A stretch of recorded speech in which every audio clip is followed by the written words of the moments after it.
আপনার বিচারে আমি গ্রাম থেকে চলে যাচ্ছি চাচা, তবে যাওয়ার আগে কিছু জানিয়ে যেতে চাই। পরে জানিও, আমি ব্যস্ত এখন। তোফাজ্জল কথা বলে ধ্রুবর ঘরে ঢুকবেন, তার আগেই সুমন বলল, আপনার ঘরে যে আপনি একটা চরিত্রহীনকে জায়গা দিয়েছেন, এটা আমি গ্রামবাসীকে জানিয়ে দিয়ে এলাম চাচা। তোফাজ্জল থেমে গেলেন মুহূর্তেই, ভ্রু কুচকালেন, সুমনের দিকে ফিরে বললেন।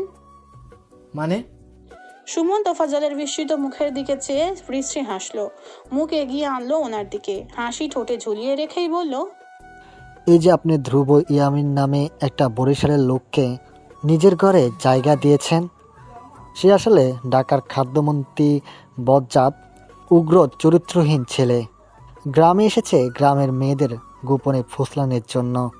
আপনি গ্রামের প্রধান হয়ে সে ছেলেকে নিজেই বাড়িতে জায়গা দিয়েছেন। আপনি যুবতী মেয়েকে আদৌ প্রেম করছেন না তার সঙ্গে, তার গ্যারান্টি? আর আপনি যে ইচ্ছা করে বাকি মেয়েদের বিপদে পড়ছেন না, তারও কি গ্যারান্টি? অদিতি ওদের কথা শুনতে পারছে না, তবুও ওর মন কেন যেন কু ডাকছে। ওর হাসি খুশি মুখটা মুহূর্তের মধ্যে মলিন হয়ে গেল। ওদের কথা বলার ভঙ্গি ওর ভালো লাগছে না। অদিতি ধীর পায়ে জানালা থেকে সরে দাঁড়ালো, আস্তে করে সদর দরজার সামনে এসে দাঁড়িয়ে পর্দার আড়ালে তাকালো বাইরে। তোফাজ্জল রেগে তাকালেন সুমনের দিকে, বললেন, আমার সঙ্গে বেয়াদবি আমি বরদাস্ত করব না সুমন। কি প্রমাণ আছে তোমার কাছে? আমি খবর নিয়েছি, ধ্রুব ভালো ছেলে। সুমন হাসলো কথাগুলো শুনে, ওর ফোন নিয়ে তোফাজ্জলকে একটা একটা করে ছবি দেখালো। তোফাজ্জল দেখলেন ধ্রুব একটা নীল শাড়ি পরা মেয়েকে জড়িয়ে ধরে আছে, যার মুখ দেখা যাচ্ছে না, শুধু পিছনের দিক দেখা যাচ্ছে। পরের ছবিতে ধ্রুব ওই মেয়ের কপালে চুমু খাচ্ছে, আরেক ছবিতে ধ্রুব ওই মেয়ের গালে চুমু খাচ্ছে। এসব দেখে তোফাজ্জলের মাথায় রীতিমতো বাজ পড়লো।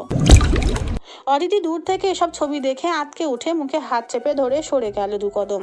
এটা এটা তো ওর ছবি, ওর কিডন্যাপের দিনের ছবি। এটা এটা সুমন ভাইয়ের হাতে কি করে এলো? অদিতির ঘাম ছুটে গেছে মাথার দিকে। কি হচ্ছে সামনে ও এসব আন্দাজ করতে পারছে এক্ষুনি। অদিতি শ্বাস প্রশ্বাস এলোমেলো হয়ে এলো। ধ্রুব ধ্রুব কোথায় এই মুহূর্তে? তোফাজ্জল হতভম্ব হয়ে গেলেন ছবিগুলো দেখে। উনি এবার চেঁচিয়ে ডাকলেন, ধ্রুব, বাইরে বেরো।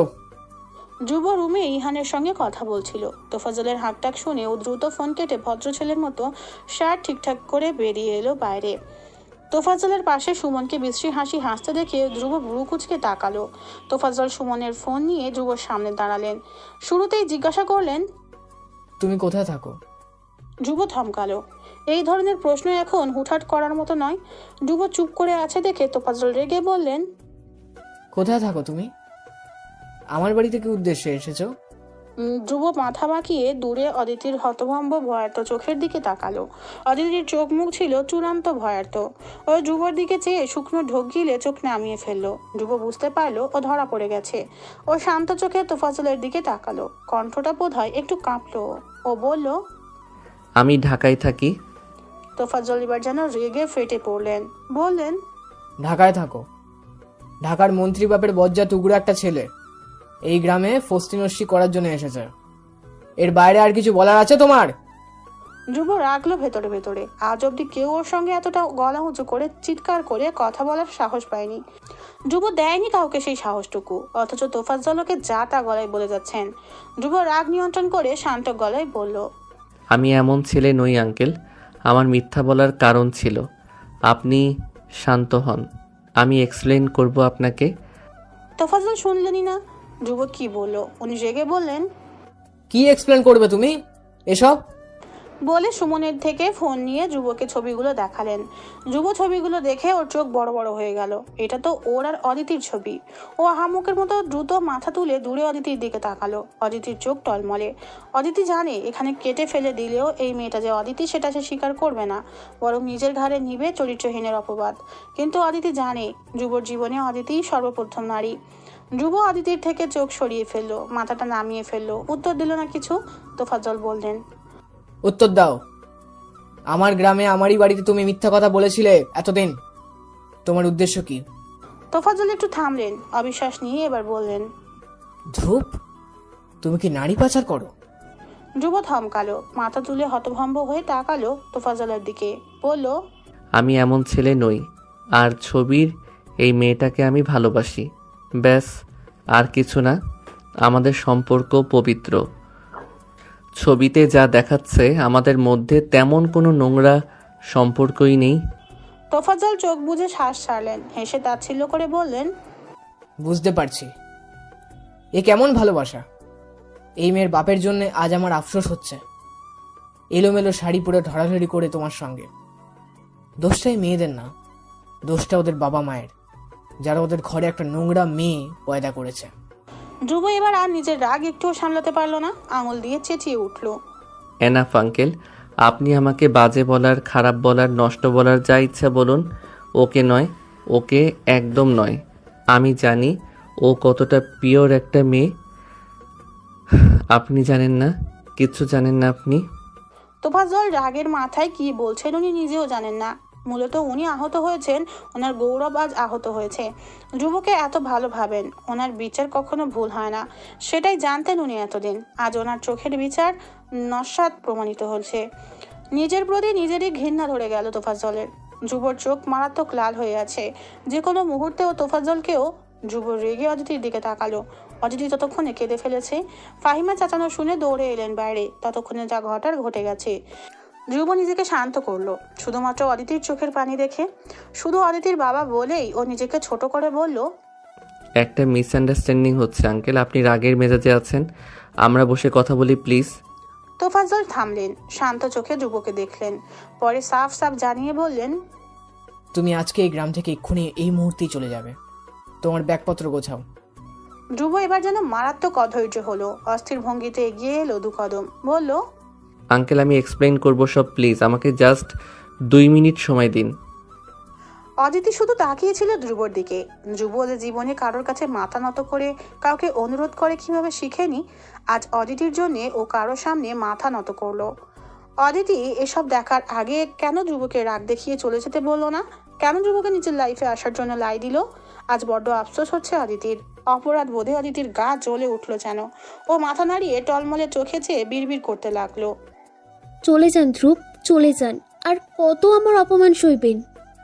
ধ্রুব অদিতির বারণ শুনলো না, ওর দিকে তাকালো না, বরং তোফাজ্জলের কাছে এগিয়ে এসে কাতর গলায় বলল, I beg you uncle, just 2 minute. Tofazzal চোখ বন্ধ করে শ্বাস ছাড়লেন, ধ্রুবর দিকে আর একবারের জন্য তাকালেন না। পেছন ফিরে শান্ত গলায় স্রেফ বললেন, তোমার কাছে আর 10 মিনিট আছে। 10 মিনিট পরে তোমার মুখ আমি আর এই গ্রামের কোথাও দেখতে চাই না। তোফাজ্জল চলে গেলেন ঘরে। ঘরে ঢুকেই দরজায় খিল তুলে দিলেন। অদিতি জানালার পাশে দাঁড়িয়েছিল। বাবা আসতে দেখেই ও ঘরে ঢুকে গেল। নিজের ঘরে ঢুকে ও জানালার পাশে পর্দা সরিয়ে তাকালো বাইরে। অদিতির চোখ টলমলে, কান্নায় ভেঙে যাচ্ছে ওর 2 চোখ। কি থেকে কি হয়ে গেল আজ? ধ্রুব অদিতির বিয়ের কথা থেকে এখন এসব? এটা কি কোনোভাবেই দুঃস্বপ্ন হতে পারে না? ধ্রুবর মন থেকে অদিতির বাবার করা অপমান কি অদিতি কোনোভাবে মুছে ফেলতে পারে না? ধ্রুব তখন হতাশ হয়ে সেভাবেই দাঁড়িয়ে আছে। ওর চোখ মুখ উত্তপ্ত, রাগে মাথার ভেতরটাও ফাটছে। সুমন তার দিকে তাকিয়ে বিশ্রী হেসে চলে গেল। ধ্রুব অদিতির দিকে তাকালো। অদিতির কান্না ভেজা চোখ ধ্রুবর ভেতরটা অবধি নাড়িয়ে ফেললো। ধ্রুব চোখ নামিয়ে ফেললো। ওর এতদিনের প্ল্যান, এতদিনের অভিনয় সব মুহূর্তেই চলে গেল। অদিতিকেও বোধ হয় আর ধ্রুবর পাওয়া হলো না। সেদিনই ধ্রুব নিজের ব্যাগপত্র নিয়ে ঢাকার দিকে রওনা দিল। শেষবারের জন্যও অদিতির সঙ্গে দেখা করতে পারলো না। অদিতির কান্না ভেজা মুখ দেখেই ফিরে যেতে হলো ওকে খালি হাতে। বাস চলছে নিজের গতিতে। লক্ষ্মীপুর টু ঢাকার বাস শারীরিকভাবে ভাঙাচোরা। লাইসেন্স বাতিল করা হয়েছে অনেক আগেই, কিন্তু তখন হুটহাট অন্য কোনো বাসের টিকিট না পেয়ে সেটাই কিনে উঠেছে ধ্রুব। 2 সিটের টিকিট কিনেছে, ওর পাশের সিটটা সহ। রাগ ওর মাথার ভিতরটা আপাতত তপতপ করছে। কেউ পাশে বসলে তাকেও খুন করতেও দ্বিধা করবে না ধ্রুব, এমন ভয়াবহ রাগ জমে আছে মাথায়। ধ্রুব বাসে উঠে বাসটা লক্ষ্মীপুরের গণ্ডি পেরোতেই ধ্রুবর ভেতর থেকে বড় এক দীর্ঘশ্বাস বেরোলো। ধ্রুব জানালার বাইরে পথের দিকটাতে চেয়ে দেখতে দেখতে বিড়বিড় করলো, you made Dhruv Yamin a big loser. Aditi, now you should celebrate, right? Celebrate because Dhruv এখন থেকে তোমার কেউ না। He is no one, just a loser. Bus অনেকটা পথ পেরোতেই ধ্রুবর ফোনে ইহানের কল এলো। তখন সকালের দিকে হুট করে কল কেটে দেওয়ায় ইহান বুঝতে পেরেছে গন্ডগোল তো কিছু একটা হয়েছেই। ইহানের কল পেয়ে ধ্রুব মাথা সচল হলো। ও কল রিসিভ করে কানে ধরলো। ওপাশে ইহান কল ধরতেই চেঁচিয়ে উঠলো, ওই কল ধরস না কেন? আমার গার্লফ্রেন্ড পেয়ে বন্ধুর লোকে গাদ্দারি করো? ধ্রুব ইহানের ওসব ফাসলামো কানে না তুলে উল্টো ইহানের উপরই চেঁচিয়ে উঠল। আগে তুই আমার অ্যান্সার দে, সুমনের কাছে আমার অদিতির পার্সোনাল ছবি কিভাবে গেল? ইহান খাচ্ছিল, ও খাওয়া থামিয়ে অবাক হয়ে জিজ্ঞেস করলো। আরে এই সুমনটা আবার কে? ধ্রুব পরিচয় দিল পুরোটা, সঙ্গে সেদিনের বিচারের কথাগুলো বলে আজকের সকালের পুরো ঘটনা শর্টকাটে বিবরণ দিল। সব বলা শেষে ধ্রুব এবার রাগ জেদ নিয়ে বলে গেল। অদিতির গ্রামে একটা লোক, আমাকে জানেও না ভালোভাবে, he turns out to a spy. ওর কাছে আমার আর অদিতির। ধ্রুব থামলো, রাগ মাথায় এতটা চড়ে আছে যে বাকি বলতেও পারছে না। ইহান ব্রু কুচকালো, সন্দেহ নিয়ে বলল। তোর আর অদিতির? ধ্রুব হতাশ শ্বাস ফেলে চোখ উল্টে উত্তর দিল। আমাদের হাক করার ছবি আছে ওর কাছে, অ্যান্ড দিস বাস্টার্ড ছবিগুলো সোজা ব্লাস্ট করেছে অদিতিরই বাবার সামনে। পুরো প্ল্যান রুইন করে ফেলেছে ব্লাডি। আমি ওকে খুন করে ফেলবো ইহান, ট্রাস্ট মি। ইহান হুট করে অবাক হয়ে শটান দাঁড়িয়ে গেল, বলল। হোয়াট? ছবিগুলো ওই পোলা পেল কিভাবে? ধ্রুব রেগে বাম হাতের আঙুলে কপাল চুলকাতে চুলকাতে বলল।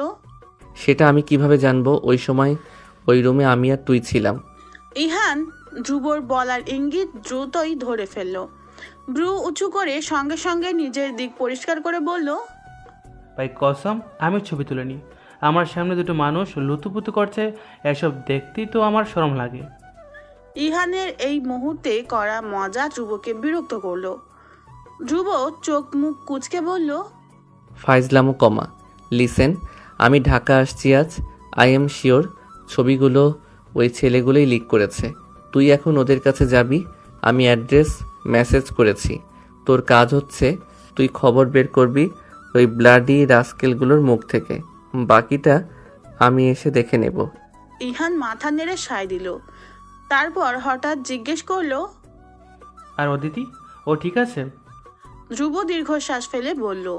Yeah, she is safe, but I am in danger. তুই যা বলেছি ওগুলো কর আগে। ইহান ধ্রুবর আতঙ্ক ওর চিন্তা বুঝে এবার আর ফাসলামো না করে নরম গলায় বলল। ওকে ওকে, দেখছি আমি, তুই সাবধানে আয়। অদিতি বারবার ধ্রুবকে কল দিচ্ছে। বাসের মধ্যে ধ্রুব ওর কল কেটে দিচ্ছিল বারবার। রাগে ধ্রুব তখনও স্বাভাবিক হচ্ছে না। অদিতি শেষ পর্যায়ে দিশেহারা হয়ে মেসেজ করলো। ধ্রুব, আল্লাহর ওয়াস্তে কলটা রিসিভ করুন প্লিজ। ধ্রুব মেসেজ দেখলো, তারপর মেসেজ বার থেকে সেটা সরিয়ে থম হয়ে বসে রইল। অদিতি আবার কল করলো, কেটে দিল ধ্রুব। এই পর্যায়ে অদিতি মেসেজ করলো। আই এম সরি, আমার বাবার অপমানের শাস্তি আমাকে কেন দিচ্ছেন ধ্রুব? আমি আপনাকে বারবার সতর্ক করেছিলাম, করিনি আমি? ধ্রুব এবারে যাত্রায় ফোন হাতে মেসেজ সিন করলো। অদিতি সিন করেছে দেখে সঙ্গে সঙ্গেই আবার কল করলো ধ্রুবকে। ওপাশ থেকে ধ্রুব কল রিসিভ করে কোনো ভনিতা না করে স্রেফ বলল। কি বলবে বলো? অদিতি কান্না আটকে ব্যাকুল গলায় বলল। আপনি ঠিক আছেন তো ধ্রুব? ধ্রুব নিজের রাগ সামলে উত্তর দিল। I am fine. অদিতি আবারও বলল। সব কিছুর জন্য আমি সরি ধ্রুব। ধ্রুব এবার নিজের রাগ সংবরণ না করতে পেরে চেঁচিয়ে উঠল। Aditi, what sorry? তোমার বাবা আজ আমাকে অপমান করেছে। I am fine with that, trust me. কিন্তু উনি তোমাকে কেন নোংরা বলে? কে দিয়েছে ওনাকে সেই রাইট? অদিতি বোঝানোর চেষ্টা করলো। আব্বা জানতেন না ওটা আমি। ধ্রুব আবার চেঁচিয়ে উঠল। জানেন না? তাহলে একটা মেয়েকে নিয়ে এমন কথা বলার অধিকারও ওনার নেই। কিন্তু ওটা যদি তুমি নাও হতে, অন্য কোনো মেয়ে তো হতো। উনি কিভাবে এসব বলেন? I can't believe. অদিতি থেমে গেল। ধ্রুব দাঁত খিঁচে বলে গেল। ইউ নো হোয়াট, তোমার বাবা একজন আস্ত সেলফিশ মানুষ। উনি ওনার সম্মান গৌরবের কাছে অন্ধ হয়ে গেছেন, লিটারেলি। আর তুমি তোমার সেই বাবার জন্যে আমাকে সাফার করাচ্ছ। অদিতি এসব শুনে তপ্তা খেয়ে গেল। ও বলল। আব্বা সেলফিশ নন, পরিস্থিতি এমন। ধ্রুব এবার চূড়ান্ত বিস্মিত হয়ে বলল। আল্লাহ, তুমি এখনো তোমার বাবাকে ডিফেন্ড করে যাচ্ছ? ধ্রুব ভুল ভাবছিল। অদিতি সঙ্গে সঙ্গে বোঝার ভঙ্গিতে বলল। আমি কাউকেই ডিফেন্ড করছি না ধ্রুব, আপনি আমাকে ভুল ভাবছেন। ধ্রুব অদিতির এসব পক্ষ নিয়ে কথা বলাতে কথায় এবার বিরক্ত হতে শুরু করলো। ধ্রুব নিজের রাগটুকু অদিতির সামনে প্রকাশ করতে চাইল না। ও স্রেফ চাপা গলায় বলল। অদিতি, ফোন রাখো। অদিতি অবাক, কিছু বলতে চাইলো। আপনি ধ্রুব এবারও চাপা গলায় নরম থাকার ভান করে বলল, আই সেইড ফোনটা কাটো। আমি তোমার এসব পক্ষ ধরে কথা বলা জাস্ট নিতে পারছি না। অদিতি হতভম্ব হয়ে শুনে গেল ধ্রুবর কথা। পর মুহূর্তে ওর চোখ টলমল করে উঠল। এমন আচরণ করলো তো ধ্রুব? ঠিক আছে। ও আস্তে করে কলটা কেটে দিল। কল কেটে ফোনটা রীতিমতো বিছানার উপরে ছুঁড়ে ফেলে দু হাতে মাথার চুল খামচে বিছানায় বসে গেল। ধ্রুব ওর সঙ্গে এমন করে কথাগুলো কেন বলল? এখানে ওর দোষ কোথায়? ধ্রুবকে অদিতি বারবার বারবার মানা করেছে, তারপরও কেন থাকলো ওর বাড়িতে? ও তো ধ্রুবকে কোনো আশা দেয়নি। অদিতির বারবার মনে পড়ছে ধ্রুবর সঙ্গে তোফাজ্জলের দেওয়া আচরণগুলো। দিলটা ছিঁড়ে যাচ্ছে সেসব মনে করে। কিন্তু কিন্তু এসবে ওর এত খারাপ লাগবে কেন? ওরা তো প্রেম করছে না, তবে কিসের অদিতির এত দায়বদ্ধতা? ও ধ্রুবকে নিজের জায়গা থেকে বারবার সতর্ক করেছে, তবুও সে থেকেছে, অপমান সহ্য করেছে। এখানে অদিতির দোষটা কি? আর তোফাজ্জলের এই রূপ তো অদিতি জানতোই, এমনটা হবে সেটাও জানতো। ধ্রুবকে কি বলেনি ওই সেসব? এখন ধ্রুব কিসের এত রাগ, এগ্রেসিভ আচরণ দেখাচ্ছে? অদিতি ভাবতে পারছে না আর। হঠাৎ নিজের ভাবনার এসব দ্বন্দ্বের মাঝে ওর দরজায় ডাক পড়লো। এই অদিতি, খেতে আয়।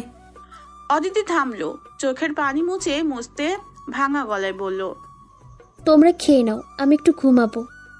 ফাহিমা আর টাকাটাকি করলেন না। গত 2 রাত মেয়েটা একটুও ঘুমায়নি, সারাক্ষণ কেমন অন্যমনস্ক হয়ে থেকেছে। বাড়িতে এতগুলো ঝামেলা হয়ে গেল, এখন একটু বিশ্রাম নেওয়া উচিত। তিনি চলে গেলেন। অদিতি বিছানার উপরে মাথা রেখে শুয়ে পড়ল। বালিশ ভিজে গেল তার চোখের জলে।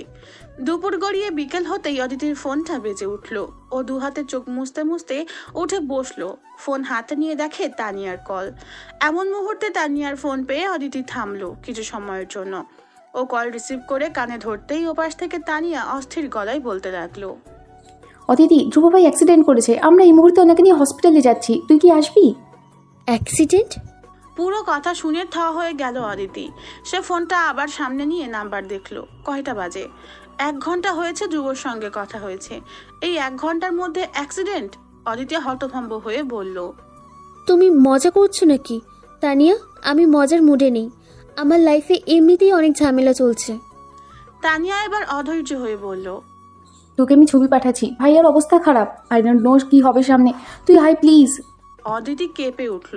চট করে কম্পিত হাতে ফোন কান থেকে নামিয়ে ছবি দেখলো। ছবিতে ধ্রুবর পুরো মুখ রক্তে ভেসে যাচ্ছে, চোখ দুটি নিভু নিভু, কপাল ফেটে গেছে একপাশে। অদিতির বুক আচমকা ধক করে উঠল। ওর সম্পূর্ণ শরীর যেন ঠান্ডা হয়ে গেল। মুখে হাত চেপে উঠে দাঁড়িয়ে গেল। তানিয়া ততক্ষণে কল কেটে দিয়েছে। অদিতি দাঁড়িয়ে আছে। ও তখনও স্থির হয়ে ছবি দেখছে। তার মাথায় যেন আকাশ ভেঙে পড়েছে। বিশ্বাস হচ্ছে না ছবিগুলো ধ্রুবর যদি কিছু হয়ে যায়, অদিতি জীবনেও নিজেকে ক্ষমা করতে পারবে না। সারা জীবন এই অপরাধ বোধ বয়ে বেড়াতে হবে। আর তাছাড়া সে নিজেও মরে এর পরেরটুকু আর ভাবে না অদিতি। তাড়াহুড়ো করে ফোন বিছানায় ফেলে ব্যাগ গোছাতে লাগলো। ব্যাগ গোছাতে গোছাতে ফাহিমাকে সজোরে ডাকতে লাগলো। ফাহিমা ডাক শুনে দৌড়ে অদিতির রুমে এলেন। অদিতি তখন পুরো রুম এলোমেলো করে দৌড়ে দৌড়ে ব্যাগ গোছাচ্ছে। পাগলের মতো লাগছিল তাকে। ফাহিমা পুরো রুমে একবার চোখ বুলিয়ে অবাক হয়ে অদিতির দিকে তাকিয়ে বললেন, কই যাচ্ছিস তুই? অদিতি ব্যাগে এলোমেলো ভাবে কাপড় ঢোকাতে ঢোকাতে অস্থির গলায় জবাব দিল, ঢাকায় যাচ্ছি। ফাহিমা অবাক হয়ে বললেন, আজ কেন? তোর না পরশু যাওয়ার কথা? অদিতি থামলো, তবে কিছু না ভেবেই তৎক্ষণাৎ জবাব দিল, আমার ফ্রেন্ড অ্যাক্সিডেন্ট করেছে, অবস্থা ভীষণ খারাপ, আমার যাওয়াটা দরকার। মা, আব্বা কোথায়? আব্বাকে বুঝিয়ে দিও। তোর বাপ তো বাজারে গেছে, আসবে রাতে। কাল যা তাহলে, ফ্রেন্ডে তো শুধু। অদিতি এবার ধীর পিছন ফিরে তাকালো ফাহিমার দিকে। টলমলে চোখে ভাঙা গলায় বলল এটুকু, ওর কিছু হলে আমি মরে যাব মা, আমার যাওয়াটা দরকার। ফাহিমা ব্রু কুচকালেন। অদিতির এমন পাগল পাগল অবস্থা থেকে সন্দেহ নিয়ে বললেন, ফ্রেন্ডটা কে শুনি? অদিতি থমকে গেল। কি উত্তর দিবে এখন? ফাহিমার প্রশ্নের জবাব যে ওর কাছে নেই। অদিতি কখনো চোখে চোখ রেখে মিথ্যা বলতে পারে না, তেমনি আজও পারেনি। ও দৃষ্টি লুকাতে লুকাতে জবাব দিল, আমার ক্লোজ ফ্রেন্ড, নাম নাম জান্নাত। আসিমা, আব্বাকে বুঝিয়ে দিও তুমি। প্লিজ, আমি পৌঁছে কল করব।